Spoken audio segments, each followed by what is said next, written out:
This is Thermopylae, on the coast of mainland Greece. I'm Matthew Settle. In August 480 BC, a Greek army of only 7,000 men, led by King Leonidas and 300 Spartans, fought here against a 250,000-strong invasion force, led by Xerxes, the king of Persia. At stake, the future of Greek civilization. Now, with new video game technology, you are about to see this great battle as never before. The vast numbers of soldiers, the troop formations, how they fought, and how the battle was won. Get the view the generals wished they had. Now, on decisive battles.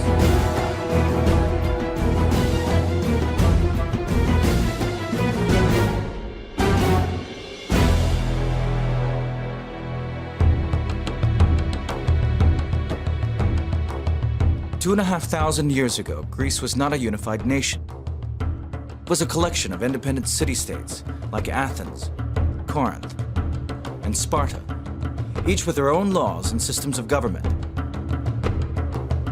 The Greeks lived under the shadow of the mighty Persian Empire, which stretched from present-day countries like Turkey, through northern Egypt, Israel, Iran and Iraq, to Afghanistan and northern India.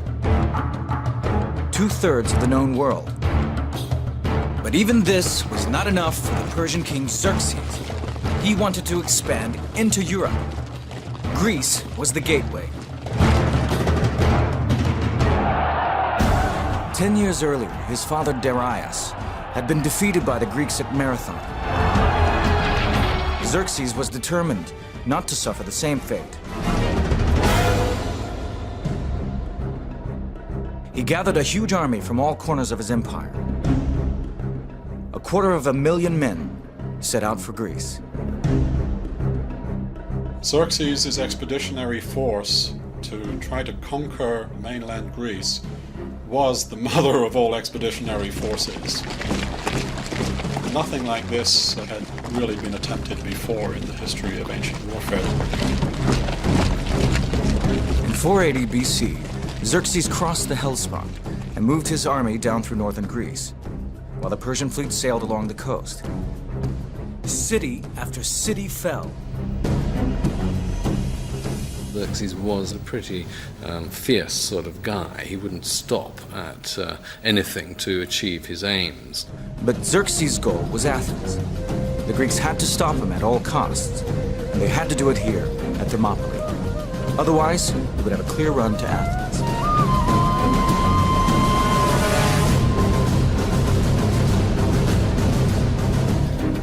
Given the configuration of the Greek peninsula, that is where an army of any size has to come down.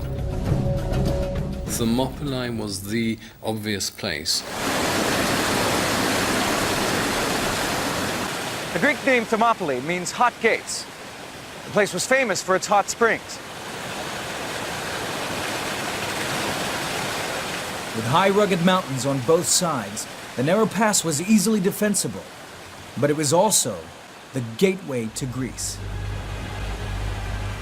But 2,000 years of sea and wind have eroded the battle site away. This is what it looked like in 480 BC. The Greeks sent an army of 7,000 men to hold the pass. They were joined by 300 soldiers from the city of Sparta. It is impossible to imagine a city more unlike Athens than Sparta. For Spartan society was at the opposite pole from Athenian society. Athenians were very open. The society was wide open to anyone who wanted to come there, and they would share everything with us, whereas the Spartans was a very closed society. Spartans were educated to be soldiers, nothing else. From the age of 7, all Spartan boys trained for war. The army was their life. Even when married, the Spartan men had to live in barracks. They couldn't take up any other trade. They couldn't deal in business or commerce. All ordinary work was done by slaves. Sparta was a small town. It had no more than 9,000 peers, full Spartan citizens at any one time. So this army everybody knew everybody else. If you were standing in formation, your brother might be over there, a couple of ranks behind. Your father might be over here. Your cousins would be over there. They provided the leadership, they provided the spearhead, they provided the backbone. In every respect, their presence was what made Thermopylae what it was. The 300 Spartans that marched to Thermopylae were led by Leonidas, the king of Sparta. He wasn't optimistic about his chances against Xerxes. For one thing, he had set out during a Spartan religious festival. This was thought to bring bad luck. Also, the Greeks had received bad news from the oracle here at Delphi. The priestess predicted that a Spartan king would have to die before victory was won. Leonidas' wife, Gorgo, asked him what she should do if he didn't return from battle. To which he replied, "Marry a good man, have children." He was apparently of absolute determined resolution and personally brave. He would have been in his 50s, not a young man, coming up towards retiring age, even in ancient Greek terms. The Spartans wore a sculpted bronze breastplate and a helmet designed to terrify the enemy. Each man carried a shield shaped like a shallow wooden bowl. Painted on the face of the shield was the Greek letter lambda, for Lacedaemon, the Spartan homeland. The main weapon was a thrusting spear, wielded over-arm.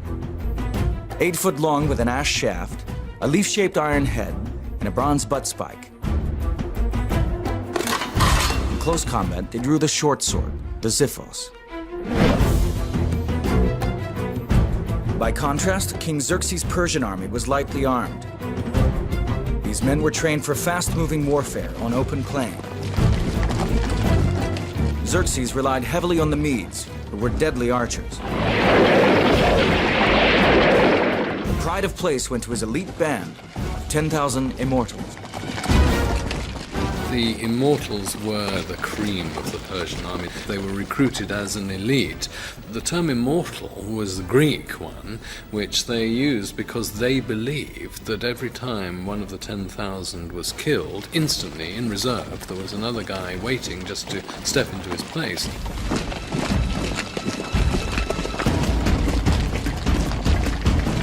Leonidas stood with his Spartans at the narrowest point in the pass. 7,000 Greek troops deployed behind them. They defended a low wall. Xerxes drew up his army on the flat floor of the entrance to the pass. Xerxes waited 4 days once they got into position there because he couldn't believe that these Greeks were going to actually stand and fight. He thought it was a joke. On the 5th day, his patience ran out. He demanded, "Surrender your weapons." Leonidas shouted back, "Come and get them." A lone scout rider got sent by the Persians up to where the Spartans were waiting before the battle. And some of the Spartans were out there doing their gymnastics. They were oiled up and they were combing their hair. And the rider it just blew his mind. What were these guys doing? How could they be so blasé? And of course, what they really were doing was psyching themselves up to fight to the death. Xerxes had a throne set up on a nearby hill. From several hundred feet above, he ordered his Medes into action. From their vantage point, the Greeks could only see a few thousand. This was merely the advance party for a force of 10,000 Medes, which wound round behind the mountain. Leonidas held back his Spartans and ordered the Greek troops forward.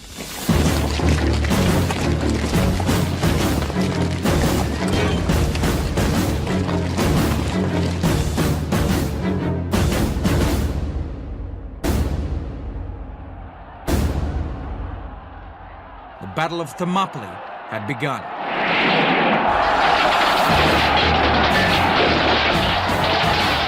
It would not be the walkover that Xerxes imagined. August 480 BC, the Greek army led by King Leonidas and 300 Spartans is facing a Persian army of 250,000 men. Persian king Xerxes watched in disbelief as 700 Greek troops formed up at the valley entrance. They lined up in a phalanx formation. The phalanx was a forest of spears. The commander would signal for the push, the rear ranks pushing forward and pressing their shields against the backs of the men in front, and you pushed against the forces opposing you and literally tried to shove them backwards and drive them off the field.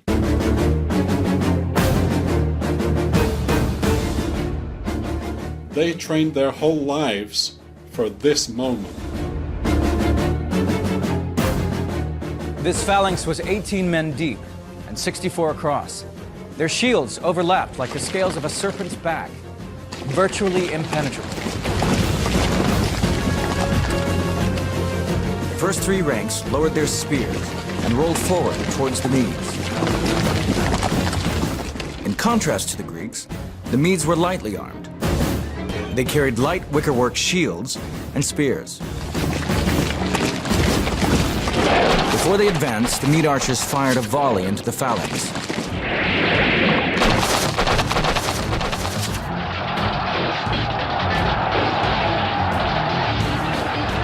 Leonidas sent in more Greeks to reinforce the phalanx, pressing their weight into the backs of their fellow troops. Volley after volley of arrows filled the sky. The Greek infantry had a 3-foot shield. The shields were bronze-faced with maybe 2 inches of oak underneath that. So if you want to think of that as a kitchen cutting board, and how hard you can whack a cutting board with a battle axe and you can't break it. As the Greeks began to tire, Leonidas sent in his Spartan warriors. They advanced in a phalanx formation as the exhausted Greeks ran back.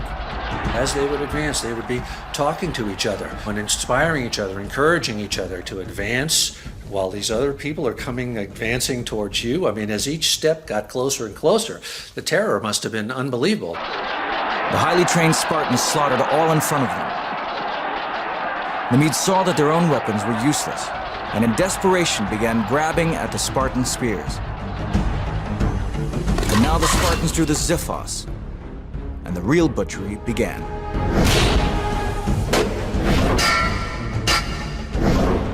Are you hungry? Are you tired? Are you thirsty? Are you wounded? It doesn't matter. You're a warrior and you fight. The confined space made it impossible for the Persians to take advantage of their superior numbers. They could not pack enough men into battle against this unrelenting killing machine. Combat in those days was all hand-to-hand. Nobody shot anybody. No smart bombs came in. If you were going to kill the enemy, he was going to be right in your face and trying to kill you. Wave after wave of Xerxes' warriors perished as they tried to penetrate the Spartan shield wall. Leonidas joked, "Xerxes has plenty of men, but no soldiers." But the Spartans took casualties as well. The Spartans had a method for identifying their dead, many of whom were battered beyond recognition. They would take a twig and put their mark at either end. And they'd break it in half. Half was kept in a bowl behind the lines, and the other was worn around the wrist. So there you have the ancient equivalent of a dog tag. If the soldier survived, he could reclaim his twig after the battle. If not, the dead and lost could be easily counted. As the battle moved into the second day, the Persians could make no headway. They were simply not prepared for this kind of fighting. Far removed from the wide open plains of the east where cavalry, chariots, and light infantry could decide the outcome. Sitting on his hillside throne, Xerxes became more and more agitated, jumping to his feet every so often like a spectator at a football game. Xerxes just said, "Hey, you guys go out there and take that pass, kick these guys out of the way." And these lightly armed Medes went up against the heavily armed Greeks, and the heavily armed Greeks kicked their butt. Xerxes decided to play his trump card and send in the immortals. There might have been hundreds of thousands of soldiers on the battlefield, but now the combat was between two fighting elites. 10,000 Persian immortals against what remained of 300 Spartans. August 480 BC. The Spartans had held the pass at Thermopylae for nearly a day and a half. Xerxes had failed to crack their defense. Now he gambled everything by sending in his own personal guard, the Immortals.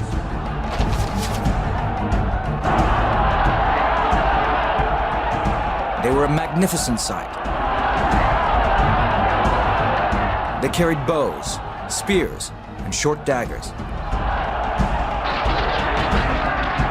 But rank after rank of the elite shock troops fell in the dust. The light-armed Persians couldn't penetrate the Greek armor, but the Greeks could penetrate them at will. And also the Greeks were trained to fight at close quarters and to come to grips at close quarters. Nothing could shake the Spartans.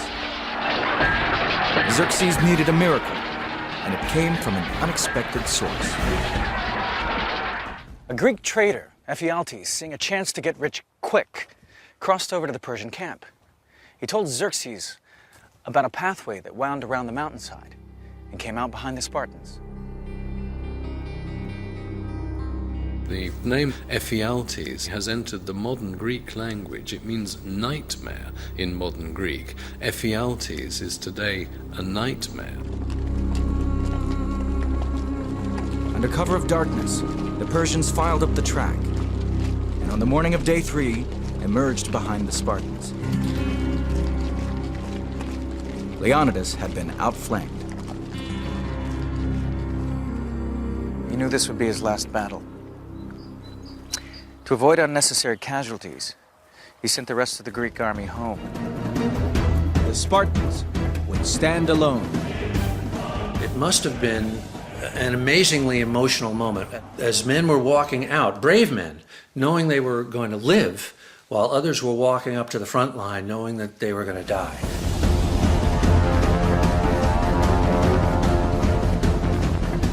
One of the Greeks had warned, the Persians have so many archers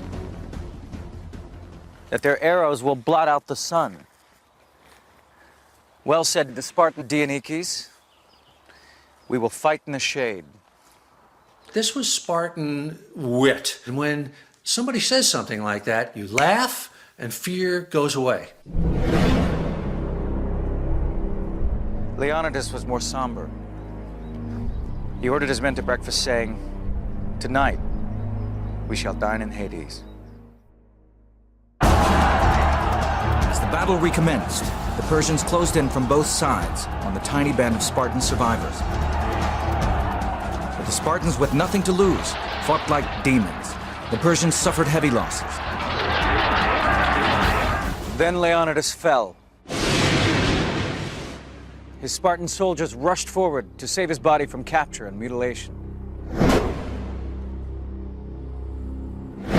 The fact that the Greeks fought in the way they did to preserve his body from the Persians at the moment of final defeat again symbolizes how important the position, the status, the role of the king, the leader, actually was. Xerxes now decided to bring this battle to a quick end. He had tried to fight soldier to soldier in the honorable tradition of his Persian ancestors, but he could not break the Spartans. He had lost nearly 10,000 men, including 2 of his own brothers. He decided to withdraw his troops. He would finish the Spartans off at a safe distance with arrows. The Spartans regarded the bow as a weapon for cowards because it killed from a distance. Thousands of arrows rained down on the broken Spartans until not one was left standing.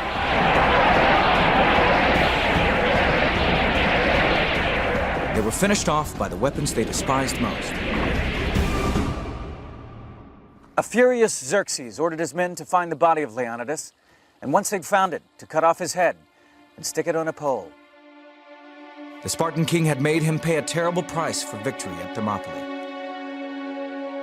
10,000 casualties was a drop in the bucket from such a vast force. But it was a blow to Xerxes and the morale of his army. He was astonished that men would fight for an ideal, the ideal of freedom. Xerxes raced on through Thermopylae to capture Athens, but its citizens and army had already fled. Later that same year, 480 BC, they took to ships and defeated the Persians in a great sea battle at Salamis.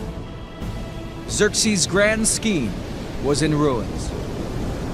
Had the Spartans not done their bit at Thermopylae, then I think the whole war effort, the whole Greek resistance, would have started to crumble. For the Greeks, it was destiny.